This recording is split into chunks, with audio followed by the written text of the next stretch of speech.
Allow me to teach you how to create the perfect cake texture using the creaming method.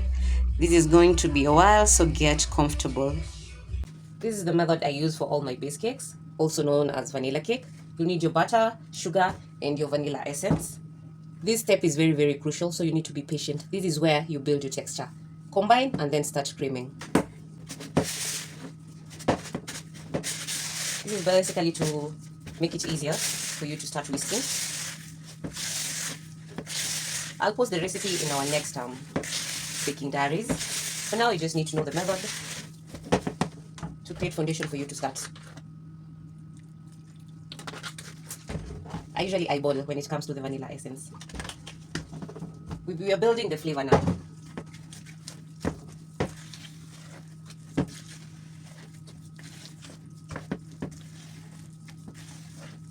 We're working in real time. We'll see how to make this video as short as possible. So after mixing, introduce now your whisk.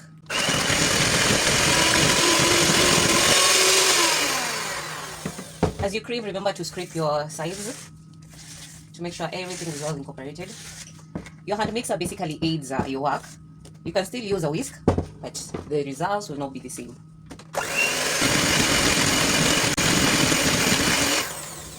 Minutes vary depending on the amount of butter you're mixing, so I do not have the specific amount of time, but this so far I've creamed for like 5 minutes, and I want to cream it for like 2 more minutes, and then we'll start introducing our eggs one at a time.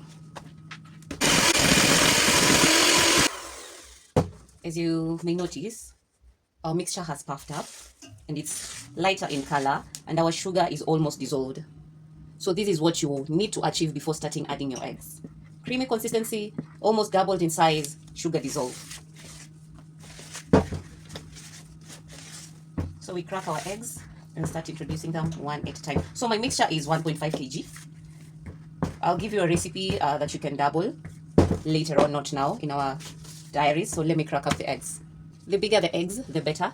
I usually prefer cracking one at a time separately, just in case there's one rotten somewhere, you don't end up throwing your entire batter. You don't necessarily have to create a well.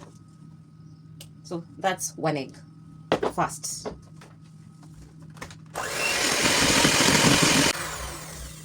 invest in a good hand mixer, otherwise it will power off during your process.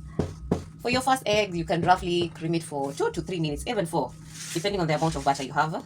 I did not time mine because I'm used to eyeballing, but you need to see it smooth and not cuddly.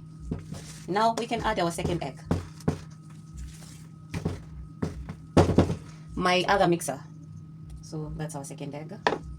Let me show you. I've had this mixer since 2019. It has been serving me until last week when it gave up on me. You see, it even has a bandage. Yeah, that's how much I love it. So it's Ramtons. It's the best. This is the only hand mixer I can recommend. I don't know about the other ones, but they're known to fail. They do not serve you long term. So please invest in a good hand mixer. Ramtons. Price range, I'm not sure. 35, okay, really not sure, but this is the best in the market. So back to our second egg. Let's add in our third egg. So usually I start first with 3 eggs to see how the texture is before I now incorporate the rest. So far I can barely see the sugar granules. So after this third egg, we are now going to incorporate all the other eggs because already our foundation has been built. Time really matters here, so please take your time. It is smooth, it's not cuddly. So this assures you to continue adding the rest of your eggs. There's no need to now be adding one at a time. Or you can go all in at once at this point.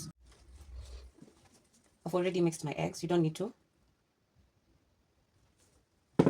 Half first and then the rest. When you add and you see your mixture looking more creamier or getting more creamier, know you're on the right track. If it breaks apart or cuddles, you've messed up somewhere. You are not patient enough. So even with a spatula, you can already tell. Let me completely mix for you to see. I'd say the first and the second egg is the most crucial step. Then you can now continue with the rest. So that's all my eggs. I know that eggs are pricey at the moment, so just cost your cake right. Cost your cake right. a good recipe has a good amount of eggs. This should be your sugar, butter, and eggs end product. If you do not achieve these, then know that your texture will not be perfect. These will give you a perfect cake. So from here, all we need to incorporate is our dry ingredients. That's flour and baking powder, and we are good to go. Let's do that.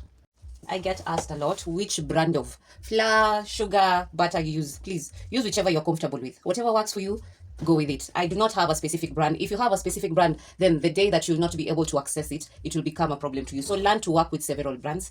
It doesn't matter ni gani. Kuna ngano, kuna aja, kuna X, kuna all those. Whichever works for you when you're making your chapatis or pancakes, that's the same one that will work for your cakes. And I prefer balancing my baking powder with my flour. I do not use all-purpose flour unless my recipe calls for it. Otherwise, I'll balance my own baking powder and flour. So lightly stir this in. I'm thinking we could have used a bigger bowl, but this will still work. Just fold in gently first. If you can, just mix it all the way with your spatula. You don't necessarily need your hand mixer at this point. So to smoothen it and to get rid of the lumps, I'm going to cream it for like 30-40 seconds, and then it will be good to go. So my mixture is done. I can now incorporate the rest of my flavors. Ensure you scoop the bottom part. And I tend to find heavier cake batters do yield very, very moist cakes. If you want a lighter consistency, you're free to add eggs, because this recipe doesn't contain milk or whichever oil or any other kind of liquid. So you can add eggs if you want a thinner consistency, but this is the perfect one for me. And I'll show you the texture. This is one of my many favorite flavors, lemon poppy. Bonus point, use a real lemon, grated zest, lemon zest, and now you can now top it up with your preferred lemon flavor essence, however you call it. So we have lemon poppy, orange, blueberry, orange, lemon poppy. I'll show you how I get my cakes flat in our episode.